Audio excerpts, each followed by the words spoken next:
Баршаңызға сәлем, каналыма қош келдіңіздер. Сіздермен күріші шашылып тұратын, өте дәмді болып шығатын өзбек ұлтының ұлттық тағамы палаудың рецептісімен бөлісемін. Ол үшін видеоны соңына дейін қарап, каналыма тіркеліп қойыңыздар және ұнату белгісін басып өтіңіз.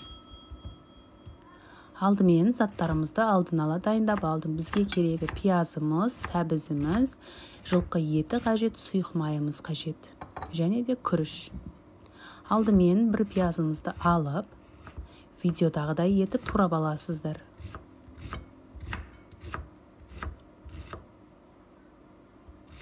Барлығын алдын ала турап, ыдыстарға салып қойғандарыңыз дұрыс. Сәбізімізден 4 данасын алдым, оны осылай жалпақ етіп турап, сосын ұзынша етіп турап аламыз.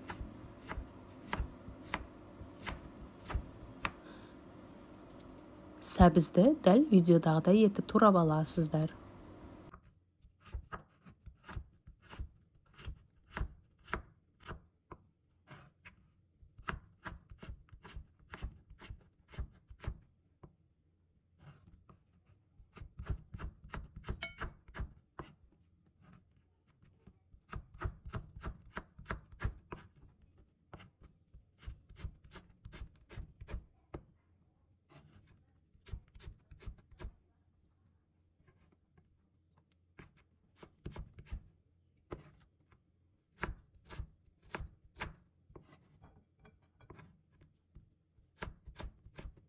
Сәбізіміздің барлығын осылай турап алдым. Енді жылқы етін алып, осыны ұсақтап турап аламыз. Негізінде ірі күйінде қоссаңыздар да болады. Мен алдын ала турап аламын. Сонда палауымыз жылдам піседі. Міне барлығында осында етіп 4 бұрыштылап турап алдым. Кез келген еттің түрін қоссаңыздар болады. Сиыр етін, қой етін. Мұнда менде жылқының еті. Жылқының етімен палауымыз өте дәмді болып шығады. Сіздер өз қалауларыңыз бойынша көбірек етіп қоссаңыздар болады етті. Міне барлық етімізді турап алдым. Арнайы ыдыстарға салып алдым. Барлығын алдын ала. Енді қазанымызды газымызға қойып, қыздырып аламыз да үстінен сұйық майымызды құямыз. Сұйық майымыз шамамен менде жарты пияладан жоғары болды. Көз мөлшерімен жасағандықтан мен осыншалықты май құйдым. Қызып тұрған майымызға етімізді салып, қызартып қуырып аламыз.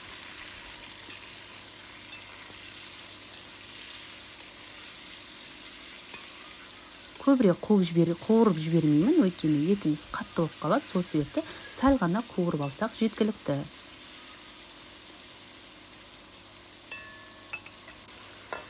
Және де үстінен туралынған пиязымызды салып, сары түстес болғанша қуырып аламыз.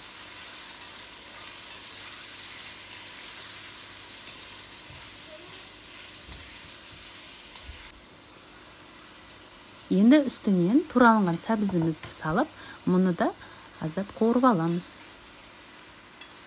Біздің сәбізіміз жұмсарғанша қуырып алу керек. Енді мұның бетін қақпақпен жауып 10-15 минуттай тұрады.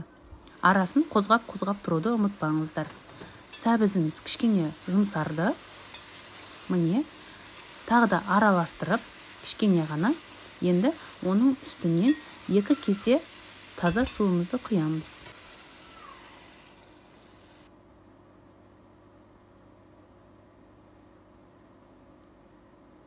Суымызды көбірек қоспайсыздар.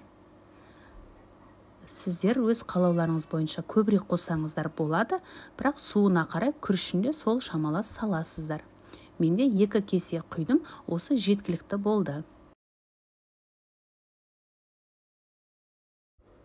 Үстінен жарты шай қасық зира және де дәміне қарай тұзымызды қосамыз. Суымыз бір қайнатып аламыз. Қайнағаннан кейін газдың астын жай қойып, жарты сағаттай бетін жауып пісіріп аламыз. Сонда суымыз тартылады. Бізде суы тартылды мінекей. Енді Күрішті салардан алдын 15-20 минут бұрын суға жібітіп аласыздар. Салқын суға жібітіп алу керек. Және жуып тазалап үстіне күрішімізді саламыз. Күріштен су көбірек болмау керек, сәл ғана асса жеткілікті. Егер көбірек болып кетсе, күріштеріңіз бұлжырап кетеді. Бетін толық жауып тұру керек күрішіміз. Осындай етіп тегістеп шығасыз. Дәл видеодағыдай етіп жасасаңыздар, сонда сіздердің күріштеріңіз шашылып тұрады. Сонда нағыз шашпа палау болады. Міне барлығын суға батырып, тегістеп шықтым күрішімізді.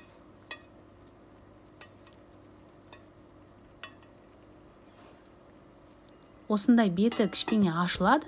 Содан кейін барып бетін қақпақпен жауып, орамал жапсаңыздар да болады. Жан-жағын жылы етіп, ауа кірмейтіндей етіп жауып қоюларыңыз керек. Сонда біздің күрішіміз өте әдемі болып шығады.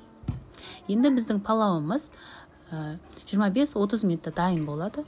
Палау дайын болғанша салаттарымызды дайындаймыз. Бізге керек заттарымыз: балғын қызанақ, балғын қиярымыз қажет, ас көк пияз және де бір дана пиязымыз қажет. Мен бұл жерде 2 салат жасаймын. Бірін қызанақ қияр қосылған салат, ал екіншісі ачучук нағыз палаумен желінетін салат жасаймын. Алдымен қиярымыз бен қызанағымызды турап аламыз. 2 қызанақ турап алдым және де 1 қияр жеткілікті. Мұны өз қалауларыңыз бойынша кез келген формада турап аласыздар. Мейлі ұсақ қылыңыз, мейлі ірі қылыңыз. Өзіңізге ұнаған формада жасайсыз.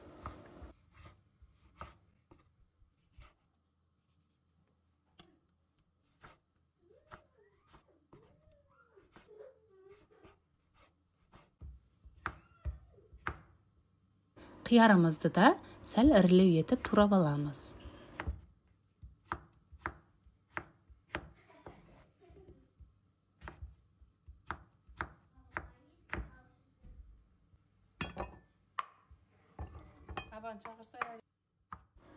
Көк пиязды да қосамыз. Көк пиязды қоспасаңыздар да болады. Әркім өз талғамына қарай қосады. Біздің бірінші салатымыз дайын. Дәміне қарай тұзымызды қосып, араластырып қоямыз. Енді екінші салатымызды жасаймыз. Ол ачучук салаты, ашылау болады.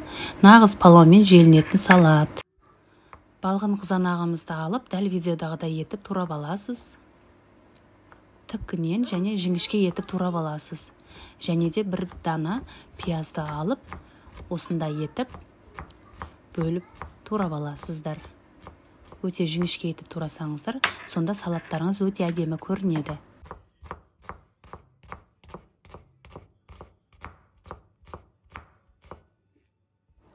Тағы да бір балғын қызанағымызды алып, турап алдым, жіңішке етіп. Бір қызанағымыз жеткіліксіз болғандықтан, тағы да біреуін алып турап жатырмын. Енді кез келген ас көк түрін алсаңыз болады. Өз ұнатуыңызға байланысты кез келген ас көгіңізді қосасыз. Менде бұл жерде кинзаны қостым. Салатымыздың сәнін келтіреді және де өте дәмді етеді. Дәміне қарай тұзымызды қосамыз және ащы болу үшін қызыл бұрышымызды қосамыз. Қолымызбенен араластырып жіберіп, тамақпен ұсынасыздар. Нағыз палаумен желінетін бұл ачучук салаты өте дәмді болады, әрі тәбет ашады. Біздің палауымыз дайын болды. Күрішті салғаннан кейін мен 3-4 тіс сарымсақты қос бетіне қоя салдым. Сонда тағамыздың иісі де, дәмі де керемет болады. Сарымсақ ұнатпасаңыздар, қоспасаңыздар да болады.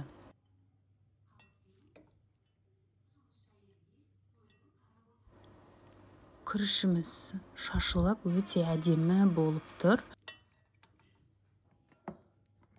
Міне ыдысымызға салып, сәндеп, осындай салаттармен ұсынсаңыздар, отбасыларыңыз сүйсініп жейді. Бетіне пияз қосыңыз немесе көк пияз қосып, сәндеп, әсемдеп берсеңіздер болады. Сіздер де жасап көріңіздер, өте дәмді болады, күріші шашылып тұрады. Егер сіздерге видео ұнап жатса, каналыма тіркеліп қойыңыздар, ұнату белгісін басып, пікір қалдырып отырыңыздар. Ас болсын.